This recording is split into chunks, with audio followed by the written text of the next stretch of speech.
Germany का ना एक लतीफा बहुत मशहूर है। कहते एक जमाना था जब जर्मनी में बड़ी सख्त हुकूमत आ गई और उस हुकूमत का इतना डर था कि लोग उस हुकूमत के खिलाफ बात करने से डरते थे कि कहीं पकड़े ना जाए, उनके खिलाफ पता नहीं क्या कार्रवाई हो। और उस जमाने में कम्युनिकेशन खतूत के जरिए होती थी और लोग खतूत में भी खत में भी कुछ लिखते हुए डरते थे, यानी अच्छाइयाँ अच्छाइयाँ ही बयान करते थे और कुछ दूसरा लिखते हुए डरते थे कि कुछ हो ना जाए, कहीं पकड़े ना जाए।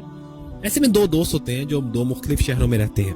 अब ये दो दोस्त जो दूसरे मुख्तलिफ शहरों में रहते हैं, ये आपस में एक सीक्रेट कोड डिसाइड करते हैं जिससे वो आपस में कम्युनिकेशन कर सकेंगे, आपस में बात कर सकेंगे, जिसके जरिए वो एक दूसरे को अपना सच्चा हाल बयान कर सकेंगे। अब वो जो सीक्रेट कोड वो डिसाइड करते हैं वो कुछ इस तरह से होता है कि अगर लेटर ब्लू इंक में लिखा गया तो वो लेटर सच्चा होगा, और अगर लेटर रेड इंक से लिखा गया तो उस लेटर में लिखी हर बात झूठ होगी। अब ये उनका एक सीक्रेट कोड होता है। अब 1-1.5 माह बाद एक दोस्त को दूसरे दोस्त का खत मौसूल होता है। अब जब खत खोलता है तो वो खत ब्लू